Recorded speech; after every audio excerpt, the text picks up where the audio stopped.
তিনজন শিক্ষার্থীকে পাশ করাতে পারলেন না 11 জন শিক্ষক। জি দর্শক, গতকাল কিন্তু এরকম এসএসসি এবং সমমানের পরীক্ষায় ফলাফল প্রকাশ করার পর কিন্তু গাইবান্ধায় এমন একটি চিত্র কিন্তু আমরা দেখতে পাই, এমন একটি চিত্র কিন্তু আসলে এরকম উঠে আসে। আপনাদেরকে একটু জানিয়ে রাখি, গাইবান্ধায় কিন্তু এবারের এসএসসি ও সমমানের পরীক্ষায় দুটি বিদ্যালয় থেকে কোনো শিক্ষার্থী পাশ করেনি।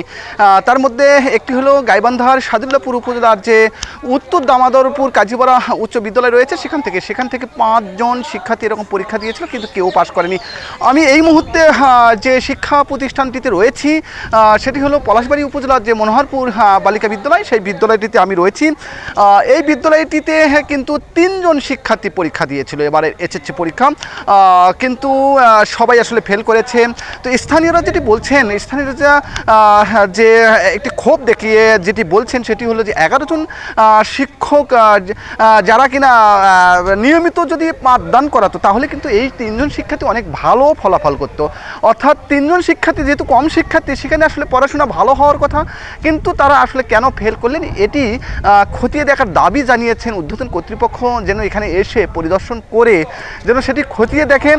তো স্থানীয়রা যেটি বলছেন যে এই যে নিয়মিত যে বেতন ভাতা, তারা কিন্তু আসলে এই শিক্ষা প্রতিষ্ঠানগুলোতে থেকে উঠায়, কিন্তু লেখাপড়ার যে একটা মান সেটি কিন্তু আসলে তেমন একটা নেই। স্থানীয়রাও কিন্তু আমাদেরকে এমন কথাও বলছেন যে এই যে সঠিক সময়ে শিক্ষকরা বা শিক্ষার্থীরা যারা আছে তারা কিন্তু এই শিক্ষা প্রতিষ্ঠানগুলোতে কিন্তু সময় মতো এখানে কিন্তু আসে না, যার কারণে লেখাপড়ার মান একেবারেই কম। তো এই যে দুটি বিদ্যালয় থেকে যারা পাশ করেননি, তো এই যে আশেপাশের এই বিদ্যালয়গুলোর কিন্তু অভিভাবকরা এবং আশেপাশের যারা সচেতন মানুষ, তারা কিন্তু আসলে এরকম ক্ষোভ জানিয়েছেন, তারা কিন্তু এরকম অসন্তোষ প্রকাশ করেছেন, এবং তারা কিন্তু বলছেন যে দ্রুত যাতে ঊর্ধ্বতন কর্তৃপক্ষ এই বিদ্যালয়গুলো পরিদর্শন করে যথাযথ ব্যবস্থা নেয়। আমার কিন্তু কথা হয়েছে গাইবান্ধা জেলা শিক্ষা অফিসারের সঙ্গে, তিনি যেমনটি বলছেন যে তারা আসলে বিষয়টি খতিয়ে দেখছেন।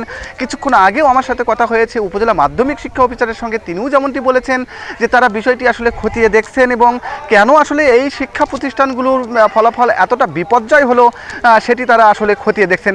তো এই ছিল আমার কাছে গাইবান্ধার মনোহরপুর বালিকা বিদ্যালয় থেকে সবশেষ তথ্য।